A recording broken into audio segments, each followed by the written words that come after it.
Merci beaucoup. Bonjour à vous tous. Écoutez, c'est toujours un petit peu délicat de parler en dernier parce que, bien évidemment, beaucoup de choses ont déjà été dites. Je voudrais commencer par particulièrement remercier les orateurs pour leur présence, vraiment, pour les éclairages qu'ils nous ont donnés, qui vont nourrir, je n'en doute pas, la réflexion et en tout cas les débats. Alors écoutez, comme l'indique mon statut, je suis chercheur. Donc ma raison d'être est à l'origine plus de chercher que de parler. Néanmoins, je tenais, il me semblait important de vous présenter ce rapport qui, hasard du calendrier, tombe en pleine effervescence, pour ne pas utiliser d'autres mots. Et à la genèse de ce projet, il y a effectivement ce malaise autour de la question musulmane qu'on constate depuis plusieurs années, plusieurs décennies même, dans la société française. L'actualité nous le rappelle périodiquement et le taux de remplissage de la salle montre aussi l'intérêt qui est porté à toutes ces questions. Donc ce malaise, beaucoup le constatent et beaucoup s'en tiennent au constat. Par exemple, quand le président Macron déclarait assez récemment « L'échec de notre modèle se conjugue avec la crise que vit l'islam », écoutez, il constate un échec de notre modèle, il constate une crise de l'islam. Et moi, je reste un petit peu sur ma faim parce que, au moins pour le moment, il s'en tient là. Donc, je pense qu'il faut vraiment s'emparer du sujet dans toutes ces dimensions qu'on a évoquées tout à l'heure et que la question musulmane cesse de polariser le débat public. Parce qu'on l'a vu ces dernières semaines, tous les intervenants sur tous les plateaux, qu'ils soient politiques, journalistes, éditorialistes, ont tous été sommés, parce qu'il n'y a pas d'autre mot, de prendre position, de débattre sur l'actualité, de se prononcer pour ou contre dans une espèce de surenchère qui en est devenue mais insensée. Alors là, l'objectif à terme, c'est qu'on puisse parler de l'islam comme on parle d'autres choses, comme on parle des retraites, comme on parle, je ne sais pas, de la sécurité sociale ou de la SNCF. Alors, le projet est ambitieux, j'en conviens très volontiers. Mais là où on peut malgré tout trouver des raisons de se réjouir, c'est que des solutions existent. Parmi ces... Enfin, pour le dire vite, il y a, à mon sens, deux grandes catégories. Il y a deux grandes catégories de crispation et donc tout autant de catégories de solutions. Et parmi ces solutions, il y a ce que j'appelle des solutions techniques ou du moins concrètes qui relèvent de l'application du droit et du courage politique qu'il faut pour le mettre en œuvre. Et à cela, il faut ajouter une réflexion beaucoup plus profonde sur les causes du malaise. Alors cette réflexion va nous obliger à nous déplacer sur le vaste terrain de l'anthropologie afin de nous interroger sur ce qui fait de la France une nation. Donc l'ambition de ce rapport, c'est véritablement d'articuler ces deux dimensions, l'action concrète d'une part et la réflexion anthropologique. Alors, avant toute chose, entendons-nous bien, je ne suis pas théologienne. Donc, mon objectif n'est pas de résoudre les problèmes internes à l'islam, les querelles doctrinales, ce qui, effectivement, à mon sens, serait le premier chantier à engager. Mais je ne suis ni légitime ni compétente pour ce genre de choses et je laisse aux personnes adéquates le soin de se saisir de ces dossiers. En d'autres termes, les problèmes alors, musulmano-musulmans, si on peut le dire ainsi, ne sont pas de mon ressort. En revanche, ceux qui peuvent poser à la France le sont. Par exemple, cette histoire de voile, moi, ça ne m'intéresse pas de savoir si c'est une prescription coranique ou si c'est une obligation religieuse ou quoi que ce soit. Ce qui m'intéresse, c'est de voir l'impact qu'il a sur la société française. Alors, parmi les points qui empoisonnent le débat, il apparaît que beaucoup d'entre eux peuvent déjà être résolus par l'application du droit. Sur les subventions, sur le financement, sur l'aménagement du temps scolaire, sur les prêches. Sur tous ces aspects très concrets, il est faux de dire qu'on ne peut rien faire parce qu'il y a des textes, il y a des outils qui sont déjà en place. Je vais juste vous prendre l'exemple de l'abattage. L'abattage donc avec ou sans étourdissement préalable, parce que le débat se pose en ces termes. Vous allez me dire que ce n'est pas le premier point de blocage qui vient à l'esprit. Mais il est malgré tout assez révélateur. D'un côté, on a une réglementation européenne qui condamne,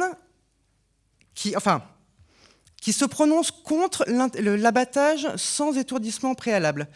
La Fédération des vétérinaires d'Europe se prononce dans le même sens.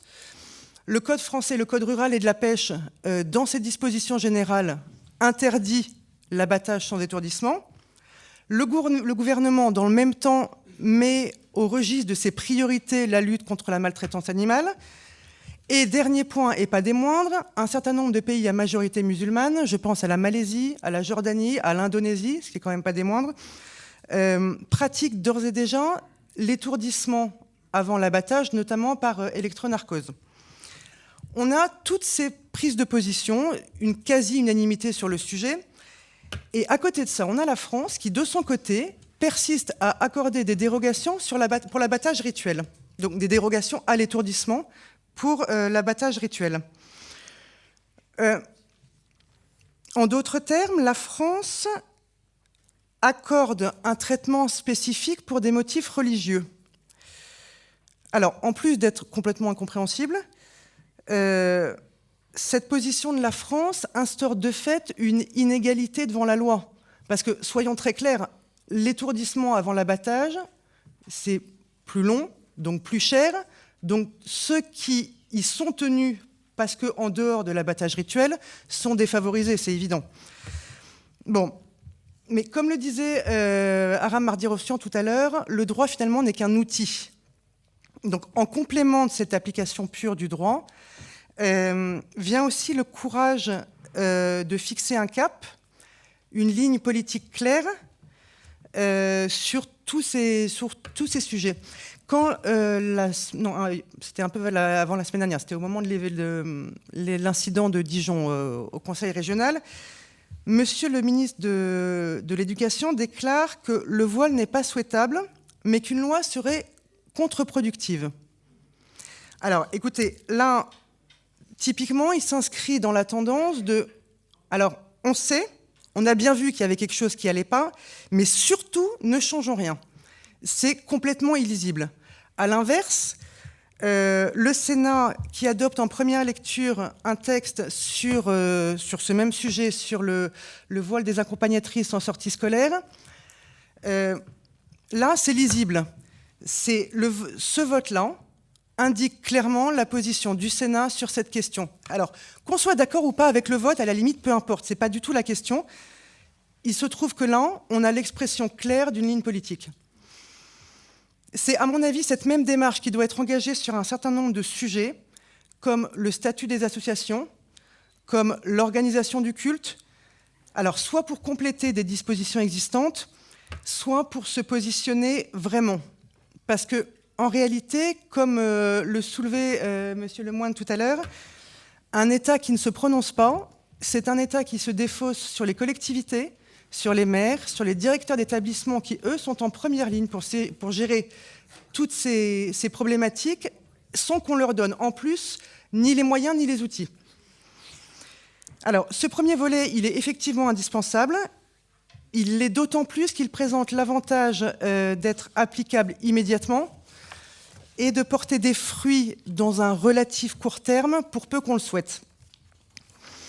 Alors, il est indispensable, mais il doit impérativement être complété, parce qu'on ne pourra pas faire l'économie d'une réflexion en profondeur sous l'angle de la philosophie politique et de l'anthropologie sur un certain nombre de très gros dossiers, que sont notamment la liberté, l'identité, l'altérité, parce que, pour le dire de manière un petit peu abrupte, et peut-être un peu provocante, je ne sais pas, le vrai problème, ce n'est pas les horaires différenciés, c'est même pas le voile, le vrai problème. Ça, ce ne sont, pour reprendre l'image du président, ce ne sont que les têtes de l'hydre. Alors, non pas qu'il faille s'en désintéresser de tous ces sujets-là, mais ce sont des symptômes, ce ne sont pas des causes. Le vrai problème, c'est ce qui sous-tend ces comportements. Et là, on se rend bien compte que le malaise, il est nettement plus profond. Alors, pour réfléchir à ce sujet, je vous propose de partir d'une phrase du Premier ministre qui disait à la tribune de l'Assemblée nationale la semaine dernière. Alors, écoutez bien parce que tous les mots sont importants. Dans une république sûre de ses principes, nous pourrions tous ensemble considérer qu'il n'y a qu'une seule communauté, la communauté nationale. Jusque-là, je suis assez d'accord. Je vais néanmoins soulever quelques questions. N'y a-t-il vraiment que la seule communauté nationale aujourd'hui en France ? Alors, quand il a été interrogé sur l'islam, le président a répondu en parlant notamment de gens qui sont en sécession avec la République, enfin de certaines personnes qui sont en sécession avec la République, du péril du communautarisme, en ces termes-là. Donc, il semblerait bien que le président réponde lui-même à cette question et qu'il réponde lui-même par la négative. Donc, ça m'amène à une deuxième question. Pourquoi ? Et là, si on reprend la dialectique du Premier ministre, la réponse à ce pourquoi ne serait-elle pas que la France n'est finalement pas si sûre que ça de ses propres principes ? Je vais vous prendre juste l'exemple de la liberté. La liberté religieuse et la liberté de culte sont garanties en France. Je pense qu'il n'y a pas tellement de débat à ce sujet. Mais la France est-elle aussi à l'aise avec d'autres formes de liberté que sont la liberté de contester, la liberté de remettre en cause, ou même tout simplement la liberté d'analyser et d'étudier, qui, en l'espèce, dès qu'il s'agit d'islam, est immédiatement taxée d'islamophobie. Prenons également l'exemple de l'identité et de la culture. Donc là, je reprends une phrase du président dans sa lettre aux Français en janvier dernier. Il nous écrivait, à nous tous, « La France n'est pas un pays comme les autres ». Alors, est-ce que la France est vraiment à l'aise avec ça, finalement ? Est-ce que la France est à l'aise avec le fait que c'est un pays singulier ? Quand la France alloue des centaines de millions d'euros pour sa diplomatie culturelle à l'étranger, pour promouvoir sa langue, sa culture, son patrimoine, sa gastronomie, que sais-je, c'est bien le signe qu'elle a quand même quelque chose à défendre, quelque chose à proposer. C'est bien que la France n'est pas simplement un territoire à administrer. Il y a autre chose, et ça, ce n'est pas une vue de l'esprit. Mais dans le même temps, il apparaît quand même que la France est particulièrement timide à défendre cette même langue, ce même patrimoine, cette même culture sur son propre territoire. Donc, la diplomatie culturelle, c'est bien pour l'étranger. Si ça pouvait aussi s'appliquer au territoire national, ça me pourrait être, à mon sens, une bonne piste à exploiter. Sur ce sujet, de manière beaucoup plus large, je voudrais citer le constitutionnaliste Guy Carcassonne. Il y a 10 ans déjà, au moment de la mission d'information qui a précédé la loi sur la dissimulation du visage, qu'on appelle communément la loi anti-burqa. Donc, lors de cette mission d'information, il mettait en avant le fait qu'il existe un consensus social, que lui nomme code social, qui repose sur un socle de valeurs implicites.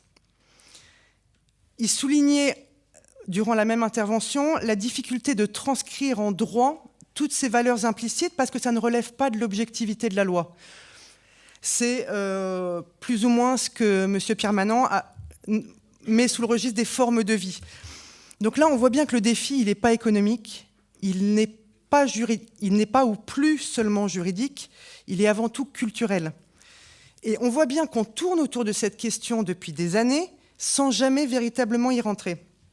Donc c'est pourquoi, dans ce rapport, il y a toute une part de propositions qui concernent l'intégration, alors par l'éducation, notamment, alors ça on l'évoquait tout à l'heure, par l'enseignement de l'histoire, du fait religieux, l'implication de la jeunesse. Alors écoutez, voilà à grands traits les questions que soulève ce rapport, les solutions qu'il met sur la table. Et là, honnêtement, je lâche mon bébé, les solutions, elles sont là. Donc maintenant, l'idée, c'est que chacun s'en empare et qu'on puisse voir ce qu'on en fait. Pour conclure, je voudrais, alors ça va peut-être vous sembler curieux, mais je voudrais remercier les musulmans pour cet aiguillon qu'ils sont. À ce stade de notre histoire, il se trouve que c'est l'islam qui nous lance un défi. Mais je ne suis pas loin de penser que ça aurait tout à fait pu être un autre phénomène.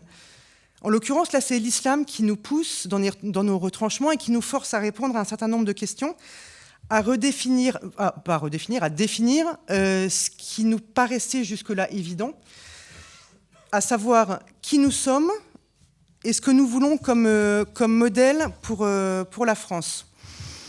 Alors, j'aimerais pouvoir vous dire qu'après ce rapport, la France retrouvera la sérénité sur ce sujet. Nous verrons bien. Je crois comprendre que le président Macron envisage de s'exprimer à ce sujet-là dans les prochains jours ou dans les prochaines semaines. Alors, j'espère qu'il aura le temps de jeter un œil à ces propositions. En tous les cas, moi, je me tiens à sa disposition s'il souhaite des éclaircissements. À défaut, je crois savoir qu'il y a des parlementaires dans la salle. Et donc, là aussi, charge à eux de les faire remonter, ces propositions. Voilà, je vous remercie.